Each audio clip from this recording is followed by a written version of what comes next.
Welcome to the 1,000 Feet Deep podcast, where we get real about leadership, team, and culture. We don't just talk about success, we talk about the foundations that carry it. So whether you're leading people, building a business, or growing yourself, take a deep breath, dig deep, and let's get started. Hey Chris, how are you, mate? Good, mate. Good. It's good to see you, pal. Yeah, really good to see you. Hey, we first met each other on the road, mate. We were both going around Australia. That seemed like a lifetime ago. It does, mate. It does. It's I think we're only looking at our photos the other night as a family, mate, up on the big screen, and yeah, we've got a lot of good memories, mate. Especially it's got some special times with you guys, definitely. So yeah, it's cool, eh? Mate, we only sort of, as you know, we only went around for about 7 months, which was good, and we didn't feel like we did it too quick, but in hindsight, you just look back and it was just like a lifetime ago. But you spent 12 months on the road, didn't you, mate? we did, mate. Yeah, we were very fortunate, eh? Like, yeah, we pulled the kids out of school and bit the bullet, mate, and yeah, did the big laugh, and we gave ourselves 12 months, which I think if you speak to anyone, mate, if they did it in 7, 12 or 2 years, I'll probably tell you it's never long enough, mate, you know. Never long enough, yeah. There's so much to see and do, mate, as you know. Yeah, we caught up with some people on the road, and mate, they I think they'd been on the road for 4 years. Oh, mate. And they're a really great couple. So we caught up with 2 couples, and they'd both been on the road a similar amount of time, but they met on the road, and so then they just started traveling together. And it was such a cool story. You know, we ended up doing a little bit with them on and off when we caught up with them here and there. So it's so good. That's part of the fun, isn't it, mate? Catching up with people that you don't know, and yeah. Well, you're meeting people that are pretty like-minded, you know, and yeah, it's true. The connections we made on the road were really special, including yourselves. Like, you know, people who you're always gonna keep in contact with. But that's the thing I love about traveling. You meet so many amazing people. You know, it really. It's one of the joys of it, mate. So. It is, mate. It is. And hey, from the word go that we met, I'd been toying with the idea of doing a podcast, and I think you'd probably remember. I said, mate, let's do one together, because what struck me with you and your family was, you know, like you've done so much. You know, like when we got to talking, so you're a builder and I was a builder, and so that was sort of the first thing that sort of grabbed my attention, and then I knew you'd become a fiery, and we want to hear about that today. Yeah. But, you know, obviously what sort of really impressed me, I guess, is that you'd actually started up a charity as well. Yeah. And it was at that stage I thought, well, firstly, this bloke's pretty high capacity. He's juggling a fair bit. He's got a wife and 2 kids and all the rest. But, you know, I love the fact that you've had an array of things that you've done with your world, but also, too, that you're giving back. So, mate, tell us a little bit about yourself and where you're up to now, and yeah, and we'll get into the nitty gritty about some of that other stuff. Yeah, mate. No, thanks. So yeah, currently, well, you know, first and foremost, yeah, I'm a father of 2 beautiful girls and beautiful wife, mate. So you know, that's a lot in itself, mate. You know, we're a bit of an on-the-go family. You know, we're always together and always you know, trying to create special memories, mate. So you know, there's that. Yeah, my full-time job is a professional fiery down here in Melbourne for Fire Rescue Victoria, which I love. You know, I've been doing that just over 10 years now, mate. But yeah, as you said, I was a builder by trade beforehand, which is when me and you were chatting, mate. We had that in common. I still do a bit of building on the side, so I sort of can't let it go, mate. But I've definitely taken a bit of a backward step with it, and the fire is my main job, mate. And then yeah, we sort of. My wife Beck and I was probably, which we'll touch on probably later about how it came about, but just over probably 11 years ago, we sort of were thinking, you know, we wanted to potentially start our own charity, and then there's a few events that happened in life, which actually steered us towards another couple of people that was thinking similar things, and we ended up creating the charity, which was at the time was called Cam's Cause, after Cameron Baird. And then it evolved, and it's now known as the Zero79 Foundation, mate. So I went through a massive growth phase, and something we're really proud of, mate. It's I think everything I do in life, I think, as you know, when you're trying to give back a little bit, mate, there's nothing more rewarding, really, mate. So between that, mate, and working and juggling family and trying to get out and see a bit, mate, we've always got something going on here, mate. So we're pulling pulling the house apart as we speak too, mate. I've been pulling my laundry apart today, mate. So it's As a always good builder does. No, that's cool. Tell us a bit about building, your building background, mate. So, firstly, you started off as an apprentice, I imagine, then you built into that. And then maybe tell us sort of what got you out to into the fiery game. yeah. Look, I absolutely love me time as a more as a chippy, mate. To be honest, I look back at my time as a carpenter and Yeah. absolutely loved it. I did my apprenticeship, and then it was actually a couple of months before I was even qualified. My boss sort of set me up with a few contacts and put an apprentice on, and yeah, started just subcontracting, mate, working for Yep. myself, just to the bigger builders. So just bagging up just house frames, mate, for years, and but I also always had the bit of a goal when I was a chippy that I wanted to be a carpenter for a while, but then I wanted to launch into it and get me builder's license and move off the tools and more into building. So sort of that natural progression, I suppose. So yeah, it was around 2006. Ended up getting me builder's license, and then was sort of juggling both the framing gang and building new houses. So Yeah. which Go. was challenging, mate. But it was really, I look back on those times now, mate, and I was loving it, mate. It was back when me back was a lot better than what it is today, mate. I was always working outside, working with a good group of people, and yeah, I loved it, mate. Yeah. But yeah, I've always had this bit of a want in the back of me brain that wanted to get in the fire service too, mate. Mm. Probably come about. We had a mate of ours who his dad was a fiery for he did 35 plus years, I think it was, and he actually took a group of us through the training college back when I was in Abbotsford down here in Melbourne, the old MFB college. He took about me and four of my mates through just to give us a look around, mate, and show us the props and stuff. And I remember there was a few of us that actually said we wanted to do it when we were younger. Yep.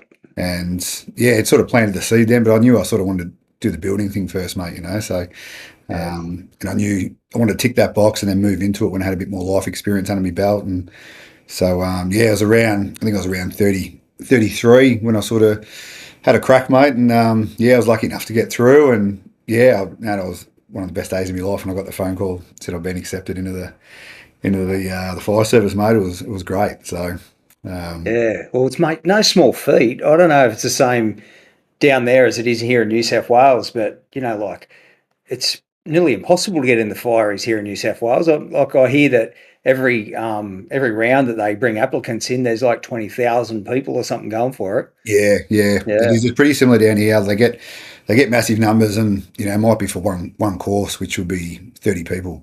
So Yeah. potentially a couple of thousand people, if not more, going for 30 positions. It's yeah, it's pretty hard going. But I think if you talk to the right people, they can steer. And I always say the hardest part's getting through the aptitude test, mate. Once you get through that, anyone can work on their fitness and Yeah, practice that's for right. interviews and stuff. You know what I mean? If you want it bad enough, mate, you'll get it. So, Yeah. but yeah, it is pretty competitive, that's for sure. But it's worth it.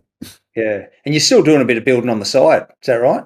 Yeah, mate. Yeah, still, because I had two business partners with the company, or great mates of mine, are almost like family. And yeah, even when I got in the fire service, I took a bit of a backward step and became more of a silent partner. And yeah, we Yeah. just got a good relationship. So they wanted me to stick around, and it's good. It's good to have that little interest on the side as well, mate. So they're still full time, and I just cruise in on my days off and have a look with them and make sure everything's being ran properly. And yeah, Yeah. it's good to keep Yeah. your finger on the pulse, mate. So Well, just back on the fires too. I imagine, yeah, it's one of them jobs that you kind of imagine what it might be like. Kind of like joining the police. And yeah, sometimes we might, sort of, what's the word, dramatize what it looks like to be a fiery or a copper, and yeah. you kind of only grab the best bits. And you think, oh, it'd be great. What surprised you about being in the fireys, mate? It's I'm sure it's like any job. It hasn't always been easy, and you'd see some stuff, mate. It'd be pretty tough at times, I'd say. It is, mate. I think fireys have got it out of the three emergency services with ambulance, fire, and police. Mm. Fireys, we've got, I suppose you want to call it an advantage where we'll definitely go to a lot of bad stuff. We'll see a lot of trauma, a lot of sadness and stuff like that. But we also have the flip side to it where we do go to good things where people are happy to see us, and Yeah, but we also get to go back to station, and we've got that healthy decompression time where you lean on your crew, you meet some incredible people. Like my shift, we've been together for nearly 7 years, which is a long time down in Melbourne. Like usually, you move around a bit. And the relationship we formed together is, incredible. And we lean on each other, and so we get that time to decompress and cope with what we've just seen or done. So I really tip my hat to police and ambos, because they're just going from one job to the next, and especially with police, it's never really happy stuff, and that's why you see them. They work hard and they burn out, mate. If they're not looking after themselves. So the fireys have got a really good support network too. So we've always got people coming through, Yes. talking to us, showing us the different levels of mental support that we can access if we need to. So they're real proactive in that sense, mate. So it's an incredible job, mate. You see some crazy things at times, but yeah, I love it. Yeah, good. I tell you, mate, talking about the police, hey, like, as a community, we just need to always be grateful, don't we, for those roles, very thankless roles. And you think about what a police people, emergency services in general, ambos, but like the police, well, they put up with some stuff, and it's pretty thankless. Mate, Yeah, especially after getting in the fire service, my respect for police is really, really ramped up. They just, awesome. yeah, and they don't get the respect they deserve from the public. You got so many, I won't say too much, but you get so many people out there that just don't like police, and then, Yeah, but they're the same people that call them if they ever needed them. You know what I mean? Like it's, yeah, they just deal with some really terrible things. And then, as I said, they'll get back in their vehicles and go to the next one and go to the next one and go to the next one. They work, 8-hour shifts, so it's not like they put their head down and have a rest, so they work their yeah, triple eights, mate, and yeah, mate, they do incredible work. A lot of respect for them. yeah. It's so good, mate. Which probably brings us into this next thought. Like your charity, Zero79. So I know a little bit of the background of this, mate. It's super interesting. It's another one of those areas that, us general public people don't hear too much about what goes on behind the scenes, in the armed forces and that sort of stuff. But obviously you had a bit of insight and you've started this charity to sort of help them out. Talk to us about how that kicked off, mate, and what you're trying to achieve through the charity. Yeah, no, thanks. It's so the charity came about it was about early 2000 or late 2013, early 2014 when my best mate growing up was a bloke named Cameron Baird. Yeah, He's a bit of a household name now, mate. Cam was a member of the 2nd Commando Regiment up in Sydney, Special Forces Division. He was actually killed in Afghanistan in 2013. So Cam growing up was we were extremely close. We were mates through kinder, primary school, high school, and we were close up to when he was killed. I got my last message from him about 4 weeks before he was killed. And just one of those blokes, we were best mates growing up, and life drags you in all different directions, but you still got that bond. You know what I mean? So he was definitely the closest person in my life. I've been lucky to have a lot of great mates, but me and him had a special bond. And yeah, so after he was killed, we sort of wanted to do something special and just remember him. So it was, initially came from a few different timings. Beck and I have been talking about wanting to do some charity work. yeah, Drinking with, having a couple of beers with me mates not long after Cam was killed.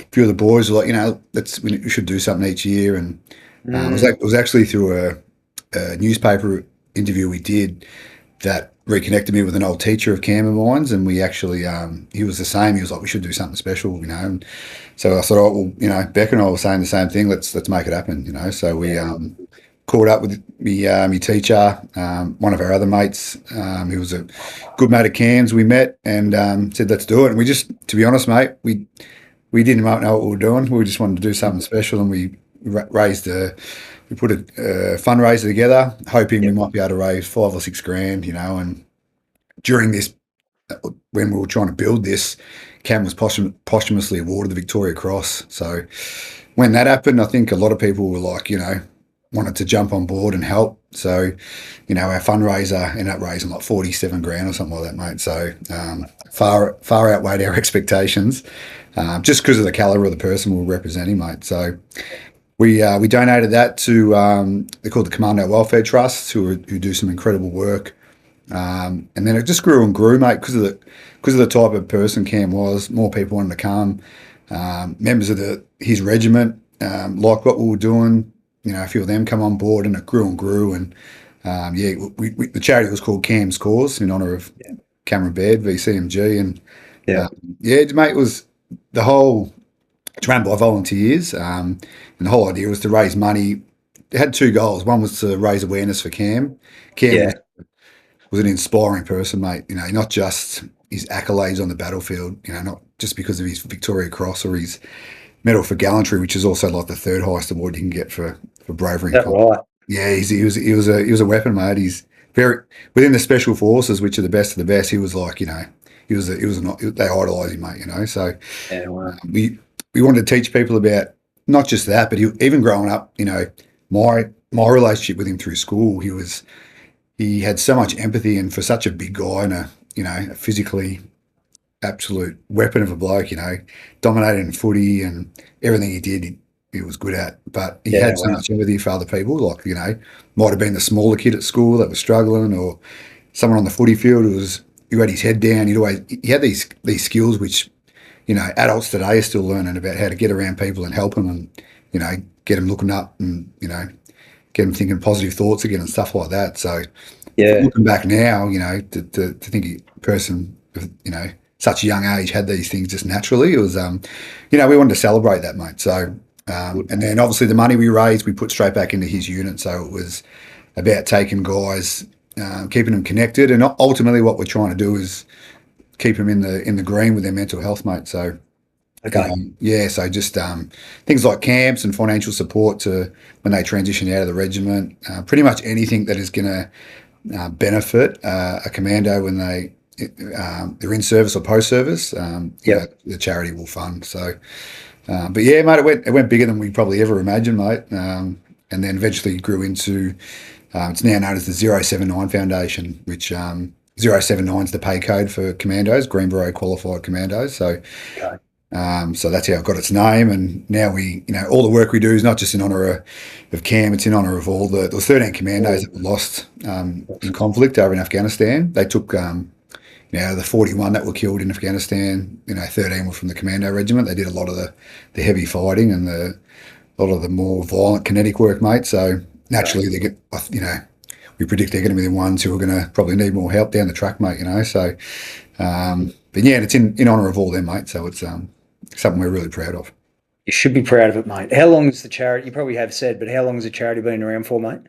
Just over 11 years now. So, yeah, kicked off, just started 2014, and still going, mate. Still going strong. So, Mate, it's just amazing. Mate, tell us what's been one of the more powerful stories you've been involved with within the charity? Like, no doubt you've been able to make a big difference in a lot of people's lives. And the general public will never hear about it. And I know you probably can't say too much, but what's been the most powerful thing you've been involved in, mate? Probably, it's a good question. It's one I've actually asked myself quite a few times. What's been the highlight? One in particular was there was a statue that we unveiled. I think it was around 2016. It was larger than a life-size statue of Cam Baird in Corona's RSL. That for me, it was a real proud moment because the statue stands for so much. It doesn't just stand for Cam; it stands for all his brothers in arms, and for me, it also represents the battles that are still going on back on home soil, mate. So, but to see the group of people that have put so much effort into raising money to have this statue made, all these organisations coming together, everyone working together to achieve a goal. It was really proud to see it unveiled, mate. So, but I think the thing I get the most, it's just always the little 1%ers. Like, we run a lot of camps for guys where we keep them connected socially. So even literally this weekend gone, we had a group of we had 6 guys go away, and it's simple stuff too. It's like that went away camping, but we also took them to this place where they forge their own knives and hunting knives and cooking knives and stuff like that. They make them all themselves, so it's more of a mastery camp, and just knowing they're together, doing something, learning a new skill, connecting socially. They're keeping their brains active. to know that's going on, because I know, and as you know, mate, that's where the gold is. You know, I mean, when we talk about mental health and staying in the green and giving ourselves the best chance to thrive, it's all these little one percenters like social connection, learning a new skill, and setting goals and stuff like that. So we've constantly got these camps going on. So when I know they're going on, it's a good feeling, mate. And get the feedback from the guys saying, Yep. they caught up with people they haven't seen in years, and now they've got this new hobby which they're going to sink their teeth in, and I love it. I don't think enough people realise that's where the gold is. So, Yeah. but there's stuff like that. We paid for guys to get skilled up after service, so we paid for a guy to get his real estate license. Who's actually still doing a lot more work with the charity. He's thriving in his new job. I know he was going through a rough trot right at that transition time too, mate. So to see him come, full swing, mate. It's and there is literally so many of those little stories, where just that little bit of support at the right time has a massive effect, mate. So they're the little wins that I love it, mate. It's gold. Yeah. Yeah, it's so good, because it's life, isn't it? I mean, that's such an extreme sort of section of life that I'll never understand, but human nature is you want to be seen and appreciated, don't you? And they give so much, Yeah, and then they come back, and it's sort of been the way, hasn't it? When you think back, even just people who went to Vietnam, my parents' era and that, and one of the hardest things they dealt with was you're in conflict zone 1 minute, yeah, and next minute you're back home, yeah. and you got no support network, and you got all this stuff to deal with, Mm. and it's just like, all right, well, let's just pick back up where we left off, but you're not the same person. Nah, and I think through what I've learned, we learned a lot. I didn't know anything like I know now, but until after Cam was killed, unfortunately. Even when Cam was alive, I knew roughly what he's doing. I knew he wasn't. I knew he was kicking indoors and doing some pretty brutal stuff. But Yeah. what I've learned afterwards, especially about the special forces guys, is they're a unit within a unit. You know what I mean? And they really Yeah. bond with each other, and they go from such a high level. These guys are without a doubt the most impressive people I've ever met in my life. The way they operate, what they get out of themselves, even when whatever they sink their teeth into, it's 100%. It's really Yeah. inspiring. They inspire the crap out of me, mate. So Yeah. from going to operating at that level, and then they've got to come back and operate in civilian street. And a lot of them will go. Sometimes might be doing whatever jobs, getting told by some civilian, what to do, and it would be a massive transition, mate. It's a massive change. So, Yeah. yeah, Yeah. And they're just so on mentally, I guess, over there, aren't you? yeah, Whereas, and then to come back into the real world where life can get boring, and like you say, it's just mundane and all the stuff. I could just imagine there'd be so many things to have to rewire. yeah, And so, what have you seen, mate, with that, just on the mental health side, but also because they are such, well, weapons, aren't they? yeah. And getting their mind back into what it is, just to come back into society. How have you seen them cope with that? Because you would think that they've been able to prepare themselves to go into such an extreme area and thrive, and yet it seems like the hardship is when they decompress and come home. What's been some success stories and some things that you've seen in blokes that, how do they handle it? How do they cope with that? What seems to happen? I've seen two different ends of the spectrum with it, mate. I've seen guys that come out that are, super skilled up when it comes to mental health. I think it's getting better within even defence now. The people are realising the importance of it. I think back of the, especially when Cam was killed, if you wanted to get out that unit, you signed your papers, they cut your card up, and you went out the door. You were gone. There was no real transition, no help. So I think I know examples from back then where guys would just be walking out the gate. They can't get back into the unit to talk to their mates. These are the people they rely on, that they've connected with, emotionally. So I've seen, stories of guys with, they do all the wrong things. They go and sit in the room, depression probably kicks in, anxiety kicks in, probably the after effects of what they've seen and done. And sitting in a space by yourself is, as we all know, mate, is the worst thing you can do. So we have seen cases where that's happened, and it's been because of the camps. We've had guys on the camps where we're in that space and we've got them out, connecting with guys that are proactive about their mental health, teaching them things like, as I mentioned before, the mastery camps and social connection and staying physically active. They're simple things, but that's, as I keep saying, mate, they're the things that matter. So. Yeah. But then we have seen, I'll be honest, a lot of the work that the charity does now is piggybacked off the stuff. So when we first started the charity, we'd raise money and we'd actually either give it to one of the charities that supports commandos, or there was a group within the unit that were actually doing all this proactive work themselves. So, and I had a contact in there. So they were organising these camps where they were getting guys away, and we just fund them. So naturally, as the charity progressed, a lot of couple of these guys come on board with the charity, and we now run our own camps, just piggybacked off the simple stuff that we've learnt through them. So yeah, there was guys, to answer your question, there was guys doing stuff badly, but there was some guys doing some stuff properly where they got out straight away, set themselves goals. Kept that purpose. That they felt within the unit.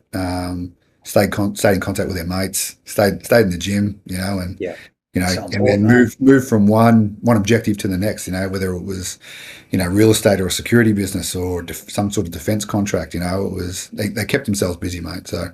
Yeah. Yeah, mate. Wow. So important. So important. It's funny, isn't it? That running through the middle of all of that is human connection, isn't it? Being seen, being part of a group. And it's like it's a funny thing. We live in this tension at the moment where we've got the best of life and the best that life has to offer here in the Western world, at least. Yeah. And yet we're as lonely and as sick as we've ever been. And it's like whenever people feel isolated from people and we're not connected, it's a recipe for disaster, isn't it?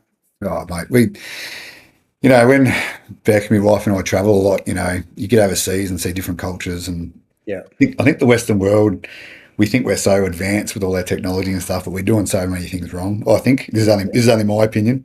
Yeah, social connection is massive. You know what I mean? It's not about having the awesome house and the best car, and that's great, but social connection is massively important. So, and living outdoors and the simple things in life are what really matter. So one of the things I do with the charity, I go over to PNG every year. I'm lucky enough to lead groups across the Kokoda track, mate, which we do as part of the charity work, and it's a fundraising trek.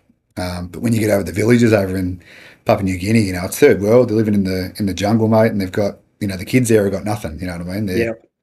But the families and they're happier than all of us back home, mate. You know what I mean? So I always joke around, and there's no iPads, and we were lucky enough to have it.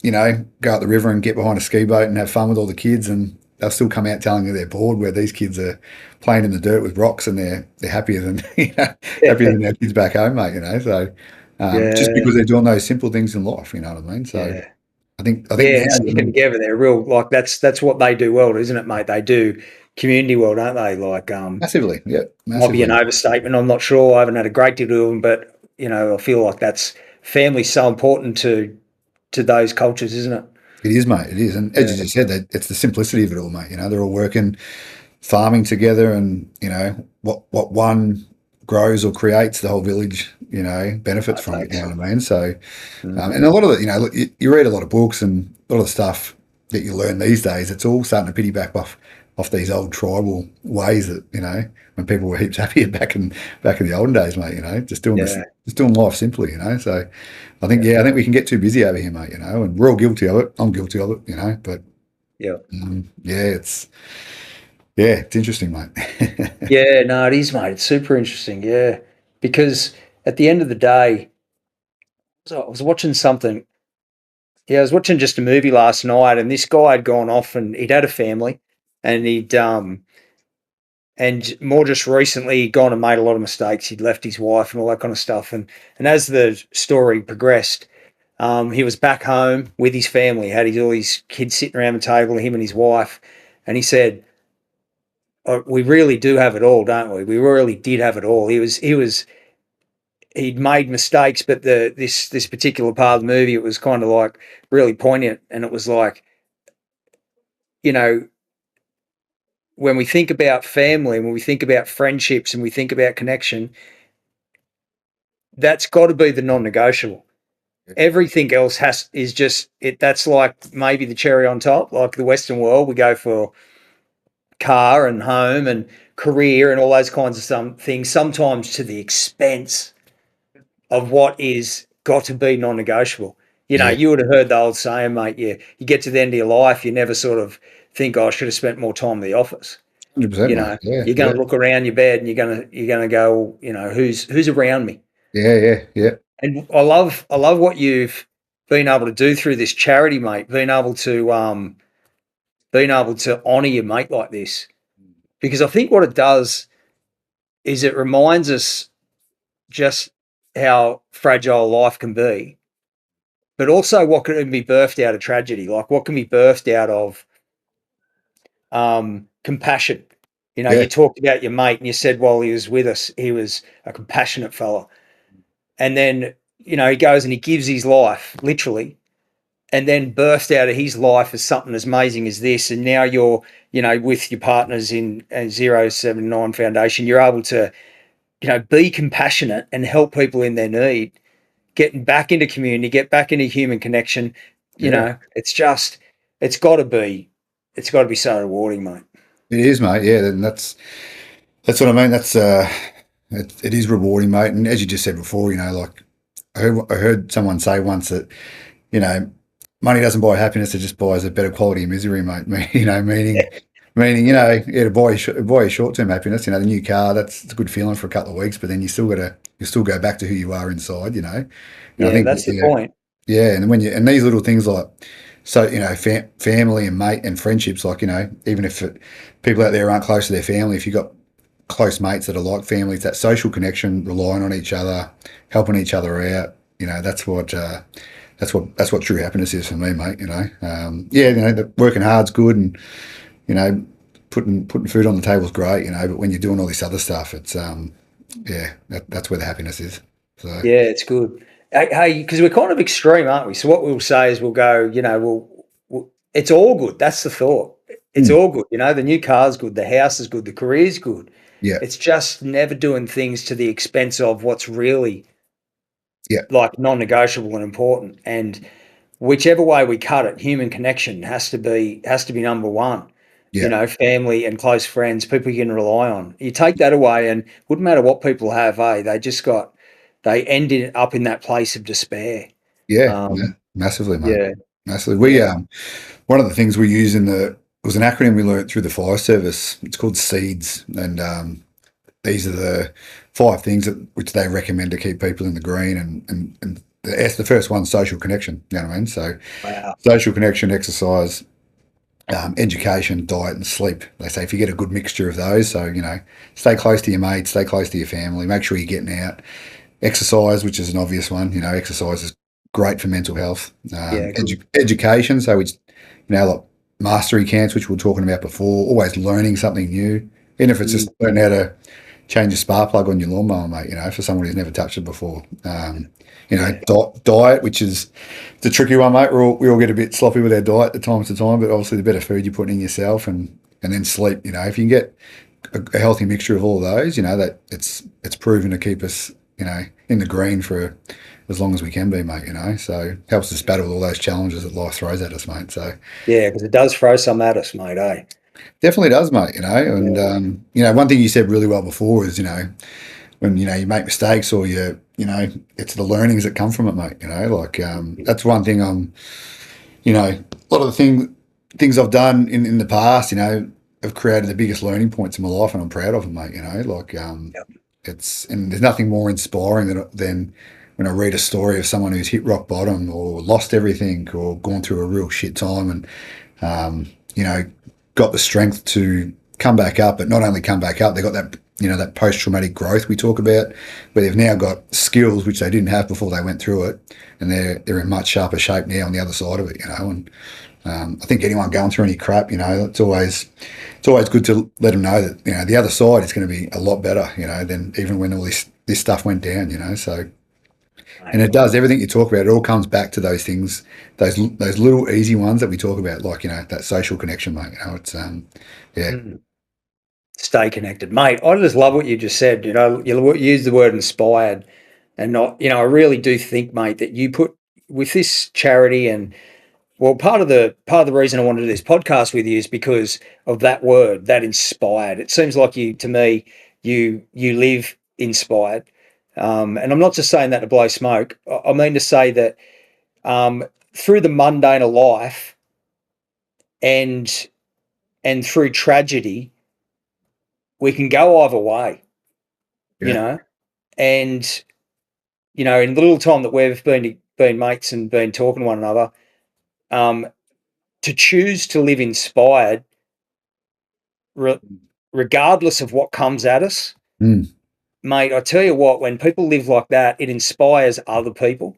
And that's Yeah. what I love. I think I love that thought that we can make people see life of just that little bit different and maybe get them through. Because, hey, mate, life never rolls out the red carpet for anyone, does it? Definitely You know? wasn't for me. I don't know about you, mate, but it definitely life's But if tough, we can mate. live Really. inspired, and this other thing you said, mate, post traumatic growth. Yeah. Now, I don't know, mate, if that's a common phrase and common terminology, but I've never heard it. I reckon that's awesome. Talk to us a bit about that. Yeah, mate. Well, you talk about being inspired, like losing Cam, when I got the phone call that Cam was killed was, knocked the wind out of me like nothing else ever in life, mate. You know what I mean? It was probably the most tragic, moment. Like, we all lose family members. I lost my old man a few months ago, which was incredibly tough. But when Cam was killed, it was sudden. It was, Yeah, unexpected to a degree, and it knocked the absolute wind out of me. And it was traumatic to. I was pretty lucky, mate. I never experienced a whole lot of loss in my life up until I was 31 when Cam was killed. Cam was 32 years old. So, but I look at my life now, and it's something I think Cam will be proud of. I know I'm a better person for what I've learnt about Cam after he was killed. Like as tough as it was, I drew so much strength from him. I started learning more about how he lived, how his fellow commandos lived. I'm still incredibly inspired by him today, and I know I've reached new heights. Nothing like these guys, mate, but I've reached heights in my life purely driven by the inspiration from Cam and his fellow commandos, mate. I think I live a better life now because of it. I'm more open to getting more out of myself where I can, and as I said, to answer your question, this was all because Cam was killed, which was the most tragic thing in my life at the time. And I look at the flip side of it, and I've got so many blessings that have happened as an aftermath. You know what I mean? I've met some incredible people, had some incredible experiences where I'm still learning, and that was all because, sadly, you know what I mean, was the aftermath of Cam's death. So it's something, yeah, I still, am incredibly inspired by him every day, mate. And his fellow commandos, mate. Yeah, yeah, mate. Unsung heroes to a massively large degree. Hey? Definitely. Post traumatic growth. I just think that's amazing. That's so cool. Yeah, that was a term I actually like. I'm a big believer in counselling. I tell as many people as who listen. I've been seeing a counsellor. Oh, geez, be well over 10 years now. And for me, the reason I tell people is because I try and break that stigma of people think you go to a counsellor When when you're busted. when you're busted, mate. Yeah. I try and tell people, well, to be fair, I went there because I needed some help with an issue at the time. But now I'm like, it's like going to the gym. You know what I mean? Like I love it. And I've learned so much about it. And that's where I learned the term post-traumatic growth, which, what took me to the counsellor was actually a building issue which I was having. It was really stressing me out. Yes. I had a bit of a nasty client, mate, and I catastrophised it in my own brain. But so I was a bit, anxiety was up, mate. So I went and met this counsellor, and I was lucky. I met one who I really connected with, and yeah, we worked through it, and come out the other side, no dramas. And then we went back and replayed the whole what we come through, and the learnings that you come from the other side is where that post-traumatic growth term comes from. So, I learned about myself, what I was feeling, different emotions, learned how to handle things better. And if I was faced with that same situation again, I know I'd have the toolkit to be able to, not catastrophize it as much. The anxiety was impacting, my relationship, and so that's where that post-traumatic growth term comes from. And it doesn't even have to be trauma. It can be any sort of Yeah. hard time you go through or any mistake you make, or none of us are perfect, mate. But every time something doesn't go to plan, there's always a learning on the other side of that. You know what I mean? And that's where Yeah. it comes from. And I think, as I said, I love seeing people that have said, put their hand up and said, oh, this didn't go to plan, but now I've learnt this, this, and this, and they're better for it. I think that's one of the most inspiring things you'll ever see, I reckon. So It really is, mate. And it needs to be talked about more, doesn't it, bro? definitely does, Because mate. I think we live in two camps. Maybe this is again the Western world a little bit, Mm. but we live in two camps. It's like we're waiting for life to cut us a break and to roll out the red carpet, if you will. And when it doesn't, and it actually does the opposite, it catches us off guard. It's like we're expectant of breakthrough, Yeah, whereas most of the breakthrough that I've ever heard of comes off the back of this thought, this post-traumatic growth, I was here, but now I'm here. I mean, you think about every movie that's ever been made has been off the back of somebody who's competent and just overcomes, you yeah, know, yeah, where absolutely. where we just overcome fear, we overcome evil, we overcome the obstacle.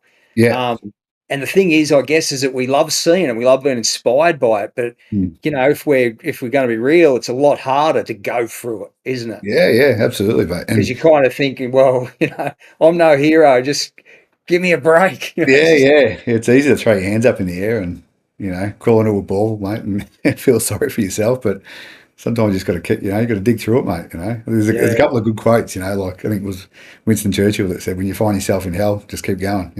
keep going. Yeah, Yeah. exactly. And one of the guys who he's huge on YouTube, Jocko. He's Yeah, an ex special forces guy over in the US, and he's got this saying when something happens bad, he just says, "Good." Good. It's a challenge. It's a good. And there's going to be, the meaning behind that is there's going to be some hard work and there's going to be some learnings, and we're going to be better. The other side for this.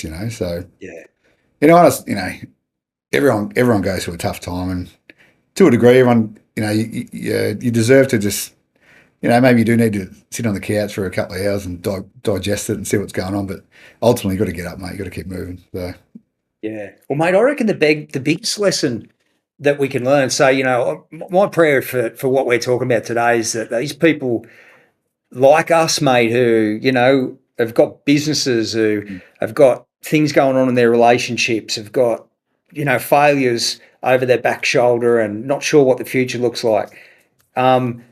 That it's like welcome to the club. When we talk about unifying, social groups and bringing people together, like that's the powerful thing about humanity. yeah, Like we're all good at something, but no one's good at everything. yeah, mate. Yeah, yeah, It's crazy, isn't it? And it's like the problem is, and talking about Jocko Willner, it actually wasn't his podcast, but mm, I was listening to him on a podcast. He might have been talking to Jordan Peterson. hmm, And he told this amazing story, which is part of, I think, what we're talking about. And he said that his daughter came to him and said, "Oh, Daddy, I'm done." And he goes, "Done? What are you talking about? You're not done." She was only a little girl at the time. And she said, "I don't know my times tables." And he goes, "Darling, you're not meant to know your times tables. You're meant to learn them." yeah, And he realized as a dad, whatever he felt as though he could have added to that, he probably felt like he probably should have been teaching her that early. And from her little brain, she was thinking, well, I should know this. yeah, And this would be for the people that are listening, is that you're not born knowing anything. You no, used the word before, bro. You used the word toolkit. yeah, I think that's like that's got to be it, and Chris, it's like mm, let's just keep on adding to our toolkit. yeah, It's absolutely, like mate. failure, good, all right. No one likes that, but let's Mhm. not drop ahead because you know this is the one other thing, quick thing too, and I'll let you give your thoughts on this. But when we think, and I've certainly been here, that this is as bad as it gets, you can be in for a rude shock.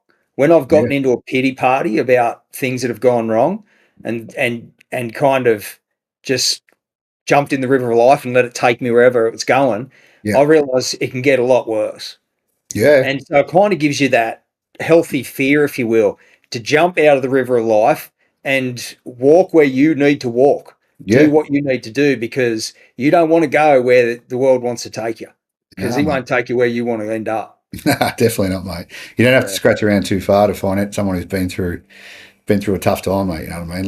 Life is always throwing challenges at you, mate. You know, and yeah, it's that other saying, you know, the object is the way. You know, like that's where, yeah, you know, life's not easy. It's not, mate. You're not just going to cruise around and be conflict free. And if you do, well, you're probably going to look back and go, "Oh, did I really live it all, mate?" You know, so yeah. Well, that's a good you need a thought few too. challenges Well, every now and again, mate. that's the illusion, isn't it? That Yeah, sitting on the beach is the goal. You know, yeah, smoking the cigar with the Ferrari in the garage. I mean, yeah. you know, that's an illusion. Yeah, It's like, mate.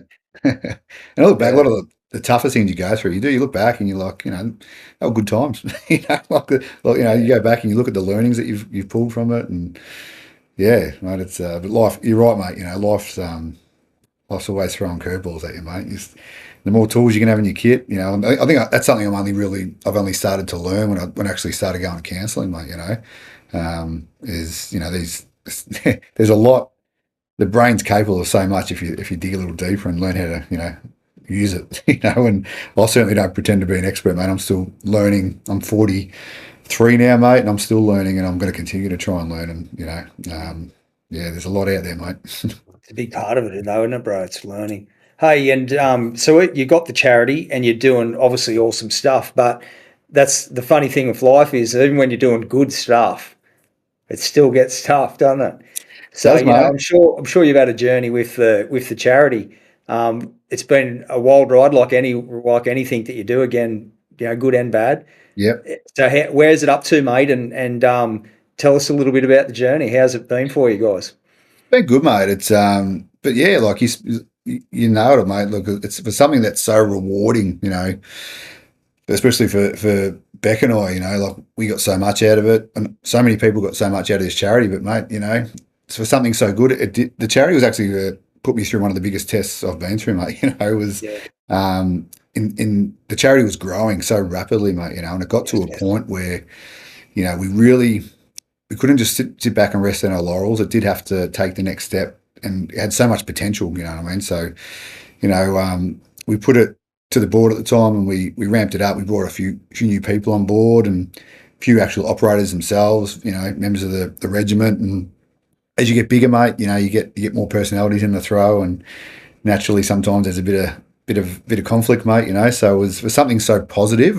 Internally, we had a bit of a transition to go through, mate, and yeah, that was actually really testing time because we had some really great relationships that were put under the test. We actually had some people got too much from them and they left. And then, but what I found, which was a challenge, was going through all this. At the time, I was in a leadership position, so I found myself trying to plug the holes and trying to keep the ship afloat. You know what I mean?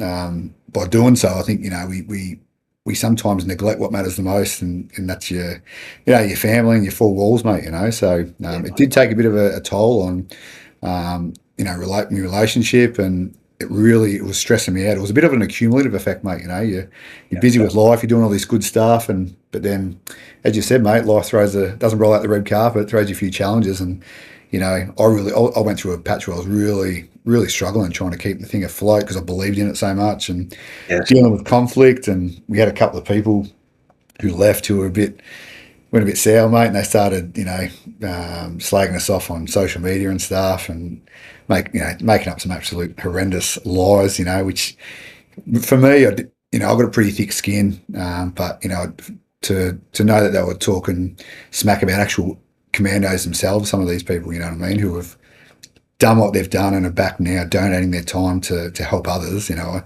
didn't sit well with me, mate, so it took a bit of a toll. But it was one of those places at times where I just had to sort of, self-reflect, and you just got to follow back yourself. And I believed in the people that were in the charity. I believed in the cause, and yeah, we got through it. And but you just sometimes got to reset, mate. I had to sort of, realize I was neglecting probably family a bit, so I had to tune up a few things. But yeah, yeah, again, mate, there was learnings from it, and again, stronger for it, mate. You know what I mean? So. yeah, But it's been, yeah, that's what I mean, mate. It's so rewarding, but it does it, mate. Even the good things can throw challenges at you, mate. So, yeah, yeah, absolutely. Yeah, that's so good. Hey, so you mad bugger, you do Kokoda Trail annually. How many you done now?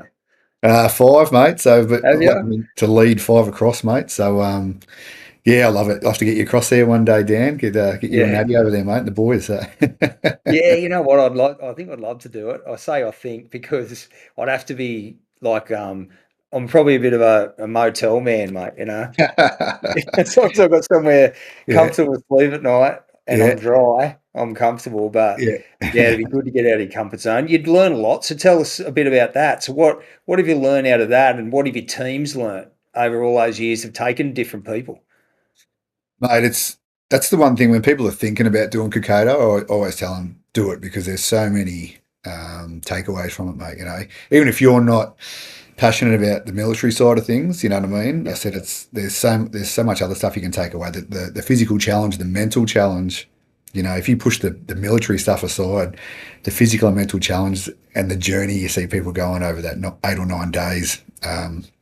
That's inspiring in itself. You see people from different backgrounds, different fitness levels, different mental fitness levels, and you see their journey up and down all across the mountains, mate. And again, you see them at the other side, and you can see that it's not post traumatic growth, but it's a tough time they've gone through, and they are now better for it. You know what I mean? So they've learnt about themselves. They've learnt what they can do physically and mentally, and there's so much growth out of it, mate. But there's, as I mentioned earlier, there's also going through the villages and seeing yeah, how they live so simply. I really miss my girls. There's a certain village which is about halfway called a Fogey. And there's always a time when I miss the Beck and the girls because I'd love to fly them in there and just hang for a few days because I know they get it. You know what I mean? We just be. There'd be yeah, no iPads. It'd just be us and kicking a footy or yeah, playing with some stones in the dirt, mate. You know, and they get it. They really would. You know, so and it always makes you appreciate when you get back home. It's hard to hold on to it because you get vacuumed back into the Western world, mate, and you're back in back being busy before you know it. But it makes you appreciate the simple things when you get back from somewhere like PNG, mate. So that's why I really do. I encourage people to have a crack, mate, and sign up and come along. So yeah, yeah. I'll have to do it because, mate, perspective's amazing thing, isn't it? mm, And there's only some ways to get perspective. We've done a couple of podcasts. Just so happens that one of my good mates had leukemia um, 5 years I ago, heard and that he's beat podcast, it. mate. Say again, mate. That was pretty powerful. That was Dion, was it? Dion, mate. Yeah, Yeah, that was a really absolutely amazing. really moving podcast. That one, mate. So, It was, mate. It just his story was just mind blowing. And I was living away at the time, and I didn't. I even apologised to him because I didn't feel like I wasn't the support I should have been. But he had a lot. He had a lot of support. But even with the people that gave him the support, didn't realise what. And how do you, realise what people go through? no, But this is the thought with perspective. There's some things that give you a perspective that other people just won't have. oh, mate, Um, absolutely. and he has a perspective of life now, and that like that just it's just eye opening, and it's so helpful for those around him now. Yeah, And I just did another podcast with Adam, who just again by chance had a sun cancer, like a melanoma, yeah, and he had stage 4 mm, cancer that had gotten into his liver, yeah, and they pretty much said, "Hey, mate, just go home and enjoy Christmas. Take some yeah, photos and enjoy your family." yeah. I mean, that gives you a perspective of life Hmm. that like getting on the back end of that and being able to continue to live life just absolutely has to change you forever. Oh, And I think like things like what you've talked about, mate, get on the Kokoda Trail. And these guys are go on mission trips and they go over and they help people. I think wouldn't it be awesome for our kids to be a part of that, to give them a perspective of what the real world looks like? yeah. Because we go through a lot and we've talked about, life never rolls out the red carpet, but at the end of the day, if we can put it in perspective, you know, we don't have it too bad. Ah, Like we got a very good life. We're very blessed. yeah. And but sometimes you never get to see that unless you get outside of your little bubble and get into another perspective. Yeah, definitely, mate. And that's one thing we want to sort of teach the girls. You know what I mean? Obviously, in the Western world, we give our kids as much as we can. You know, we Yeah. want to give them the best life possible. But one of our goals is to just make sure they. It's hard, but you want to make sure they appreciate it. And I think that's why we love traveling. You know, we want to take them over and we went, we were over in Bali not long ago, and we just try and say to them, look, a lot of these kids don't have what you've got. You know what I mean? Like they're so lucky. You know what I mean? And it's hard sometimes to implement those learnings in our life. You know what I mean? But I think you're spot on, mate. If you can try and give them that perspective and understanding, appreciation should hopefully follow. You know what I mean? And you look at so many stories, and Dion, you're on your podcast as one, and I know a lot of people who have stared death right in the face, mate, with cancer or whatever, mate, and that perspective that they get afterwards when they come out the other side, you give anything to have that. You know what I mean? And there's that appreciation that every day is a gift. It'd be an amazing feeling, mate. Yeah, mate. It's that going back to that post-traumatic growth. Yeah. I just love that. Yeah, mate. It's a tricky one because no one wants to do the hard work, but there's so much benefit that can come from it, mate. I mean, look at, I'd love to, that feeling that these people must have when they just treat every day like it's their last, and they're so thankful for the simpler things, mate. I'd love to just be able to feel that every day, So it's, I think the only thing you can do is, as we just said, like just try and have that perspective and try and teach it to your kids, mate. Yeah. Well, mate, I feel like having conversations like this helps. Like it's certainly helped me, mate. I appreciate it. Hey, what are the things, mate, that we like to do here, 1,000 Feet Deep, where it's leadership, team, and culture? That's what we want to. We want to be able to help leaders to be able to develop their team. What we talk about, empower leaders to empower those they lead. Because the real work gets done by the team. Like you talk about your mate who's who is a commando. Like, I mean, the hierarchy do their thing and they have their role, but it's the team who goes out there and gets it done. And what I find is that the most healthy cultures and the most healthy leadership empower those around it. And I think the big takeaway that we try to sum that up in and lots of people have, of course, but we try to sum that up in little words as possible. And one of the words that stands out to me, mate, is as a leader's probably number one responsibility is influence. Being able to influence people that influence outcomes. What's been you're a leader, mate. You've been led. What does influence mean to you, mate? I'll bookmark that for a tick. One thing I just wanted to share with the podcast is Cam Baird had a saying which we hijacked, mate, off him, which was incredible. And his saying was aspire to inspire. So that's the way he lived his life, you know what I mean? By pretty nuts and bolts of that, of show people, inspire them, make them want to be better, you know what I mean? By example, you know what I mean? So, and he certainly did that in many, many aspects of his life, mate. I know he did it in the civilian world, and I can only imagine what it would have been like on the battlefield. These guys idolised him. So, yeah, I just wanted to quickly share that. You just made me think of that, which I didn't touch on before, but sorry, mate. I'll go back to your question now. No, that's beautiful, bro. That's so good. Yeah. But I think leadership comes in so many different forms, mate. And I've seen different people try and lead with different ways, and there's some shocking leaders out there, mate. There really is. I think the main thing is to really, you said it before, culture. You know what I mean? But you need your people to respect you. You need to be showing them what. That's it. Yeah, you got to get them to respect you. You got to want them to do good for you. So, and mate, I'm not going to pretend to be perfect, mate. Again, this is one of those things where you get it wrong sometimes, but you got to after action review it. What are the takeaways? What can I do better next time? And I, more so at work, at the Fireys, I've seen so many different styles, and me personally, I just want people to know that if the people who I was going to lead, I want to show them. I want them to look and go, yeah, that's the sort of person I want to be, and help them and pass on what I've got. And it's not about barking orders at people, mate. It's about having a good relationship with them, mate, and want them to be better. Yeah, that's really good, mate. Because you nailed it. Like influence is about trust, isn't it? Yeah. We have this saying, and it's like people only follow those they want to. Yeah, absolutely, mate. Yeah. And that's the beautiful thing about leadership. It's kind of an invitation. It's not a title. No. Yeah. No. I've seen, and people who think that it's just about barking orders and telling people what to do, I think they're getting off on the wrong foot straight from the get-go, mate. It's, I look at people who I've looked at and what time I wanted to be like, and they lead by example, mate. they learn by respect and culture, and you want to be good for them. You know what I mean? People who just think it's about cracking a whip and telling people what to do. No. Yeah. Yeah. No, so good, mate.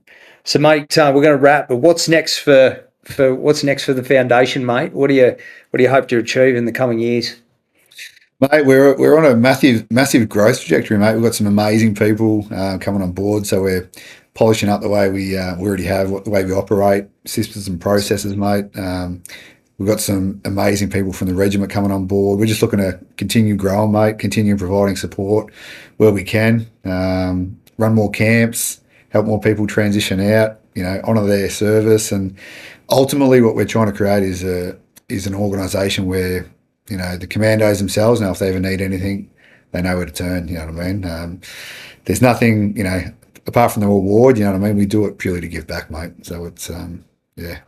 Yeah. Well, mate, you're doing an awesome job. You've inspired me today, mate. I love some of the things that you've talked about. And mate, I just want to commend you. You're good, mate. His legacy's been lived through this charity, and I think that's a real testimony of his life.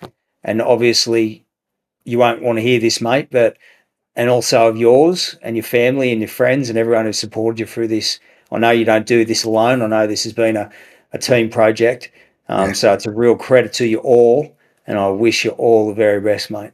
Yeah, thanks, mate. It's appreciate you saying that, mate. But yeah, right back at you, mate. The work you guys are doing, trying to pass on the learnings, mate. That's I think if we can all do that more, mate, the world will be a better place, mate. So good on you for doing what you're doing as well. Thanks, bro. All the very best, mate. Thanks for your time. Good on you, brother. Thanks, mate. Cheers, bud.